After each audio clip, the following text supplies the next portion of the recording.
ਦੇ ਕੋਲ ਕੀਰੀ ਇਲਾਕੇ 'ਚ ਵਿਸਾਲੀ ਗ੍ਰਾਂ ਦੀ ਇੱਕ ਮਹਿਲਾ ਕੁਰਜ਼ੁਮ ਗੀ ਟੈਮਾ ਸਿਰ ਮੈਡੀਕਲ ਏਡ ਦੇਈਏ ਰਾਸ਼ਟਰੀ ਰਾਈਫਲਸ ਦੀ ਮੈਡੀਕਲ ਟੀਮ ਨੇ ਬਚਾਈ ਲੈਤਾ ਹੈ। ਕੁਰਜ਼ੁਮ ਵੀ ਵਿਆਹ ਦੀ ਤਕਰੀਬ ਵਿੱਚ ਹਿੱਸਾ ਲੈਂਦੇ ਵੇਲੇ ਬੇਹੋਸ਼ ਹੋਈ ਗਈ। रिश्तेदारें राष्ट्रीय राइफल्स 48वीं बटालियन कन्नै राबता किया। बटालियन की मैडिकल टीम फौरन मौके पर पुजी ते कुरजुम बी गी बटालियन मैडिकल रूम ले गई ते इलाज किया। कुरजुम के घरे वाले सेना आसिया दी गई दी मदद की सराहना की है। आगे एकदम डॉक्टर्स बिल्कुल रेडी हो गए थे, तो जब हम गए तो उन्होंने बहुत मदद की हमारी, बहुत जैसे CT स्कैन किया, उनकी टेस्ट लिया, बोलने लगे तो अभी ठीक हो जाएगा, बहुत कोशिश की उन्होंने। तो बाद में बोलने लगे अगर आपके पास अपनी गाड़ी नहीं है तो हम खुद अपनी गाड़ी भेजेंगे। तो आप Jammu Kashmir retired police personnel forum आसिया शहीद भगत सिंह पार्क कठुआ च एक मीटिंग लाई गई। मीटिंग फोरम के मैंबरें पेंशन पाई जाने वाली फर्कोफर्की या तफावत की दूर करने की मांग की थी। उनका गलाना है जो मिलिटेंसी करने निबड़ने पुलिस का बड़ा महत्वपूर्ण रोल है तो उन्हें कुर्बानियां भी दी दियां। केंद्रीय खजाना राज्य मंत्री अनुराग ठाकुर होरेंगी भी वो अपील करी चुके हैं जे उनके कन्ने इंसाफ किया जा। असें आखने कि सानू तो इग्नोर किया, अस लड़ते नहीं, असें उस वेले लड़ाई की है, इहदे वास्ते लड़ाई की है, स्टेट गी बचाने वास्ते लड़ाई की है, साढ़ा हक। हुण असें तुहाडे मीडिया के माध्यम कन्नै अस गवर्नर साहब एक अपील करनी है कि जनाब असें तो प्राइवेट दी परसेंटेज दी है कि थोड़े असें मिलना है, लेकिन सानू टाइम नहीं, थोड़ा टाइम दिता मिलने का ताकि अस अपनी जी मुश्किलात हैं वो तुम दसिया कि साड़ी क्या मुश्किल 2015 तक ज़्यादा मिलिटेंसी रही है। अज तो मिलिटेंसी कुछ नहीं है। उसलै कठुआ डिस्ट्रिक्ट भी कम से कम भी 1500 मिलिटेंसी नहीं आते। गल आती है तो सानू सारे को पिछे रखा जाता। असीं गौरमेंट को यही अपील करनी है अगर असीं कुर्बानियां देने सारे को आग्या तो सानू बैनीफिट देने भी सानू आग्या करना चाहिए। District development commissioner Poonch Rahul Yadav ने अगले साल 2021 च होने वाली जनगणना सेंसस के संबंध की जाने वाली तैयारी के मद्देनज़र जिला अफसरें की मीटिंग लाई। उन्हें गलाया जो मरदमशुमारी के अमल कोला जिले का कोई इलाका खिता छुटना नहीं चाहिए। अखनूर सैक्टर के खौड़ बाजार च रंगे का त्यौहार होली फिक्का फिक्का रहा।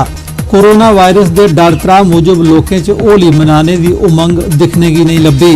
इस कारण व्यापारियों के कारोबार उपर भी असर पिया है। यार जेड़ा आगे चल मैल होंदी जो मैंने कम होंदे कम बिल्कुल ठप होई है। दुकानदार सब इयां आस आदा कोई इधर दिखा दा निकली कदे इधर दिखा दा कि शायद लोग निकलणगे ते दहशत गै इन्नी है इस कोरोना वायरस दी वजह नाल जदों लोग बाहर नहीं निकला दे। होली दा जेड़ा असें दुकान उपर समान आंदे दा असें इस बैठे दे इत्थै कम्म वास्ते कि होली दे साल दे बाद होली आंदी है, होली दा त्यौहार है। इस बारी पहली बारी कोला बड़ा घट गाहक है और बड़ा घट समान बिक गया। पिछली बार धूमधाम कन्नै होली मनाई ही, शैल बिक्री हुई ही सारी, कोई 2 पैसे असें बचाए हे, लेकिन इस बारी नहीं ऐसा लगता कि कोई पैसा बचाइए। पुंछ नगर स्थित गुरुद्वारा सिंह सभा आसिया रिवायती तौर पर होली के दूए ध्याड़े होला महला का नगर कीर्तन कढ़िया गया। गुरुद्वारा सिंह सभा कमेटी के सैकटरी रजिंदर सिंह ते सुरजन सिंह उनकी अगवाई कढ़े गए नगर कीर्तन सिख संगतें हिस्सा लैता। पूरे रस्ते वो इत्र ते गुलाब जल धरौंकदे रहे, निहंगे तलवारबाजी के करतब दसे। जदों भी असीं कोई काम करते हाँ, जिसका भी कोई त्यौहार होंदा है, चाहे मुसलमान का हो, हिंदू का हो या सिखा का हो, और ये सारे जिन्हें मजहब जो हैं वो शामिल भी करते हैं। तो मैं अज के दिन सारिਆਂ ਨੂੰ फिर बेनती करांगा कि अपनी बरादरी भाईचारा बना के रखो। गुरु गोबिंद सिंह ने 2 ग्रुप बना के आपस में मशक कराइया, एक्सरसाइज कराई। एक्सरसाइज तो बाद जाके उन्होंने जंगा जितना भी बंदे अपने सिपाही भेज के उन्होंने लोगों निपटिया गया। इससे करके आज का दिन जो है होले मने का।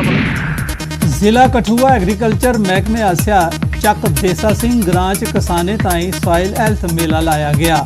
मेले च किसाने बख-बख किस्म की फसलें की नुमाइश भी लाई। इसके अलावा उन्हें की फसल की पैदावार बढ़ाने बारे जानकारी दी गई। डिप्टी कमिश्नर कठुआ ओम प्रकाश होरें भी मेले च शिरकत की ते नुमाइश का मुआयना किया। किसाने एग्रीकल्चर महकमे के इस आयोजन की सराहना की। तुझे पता होना कि 1 इंच मिट्टी तैयार करने से कुदरत की 1000 साल लगता, तो ख़त्म करने से 1 दिन भी नहीं लगता।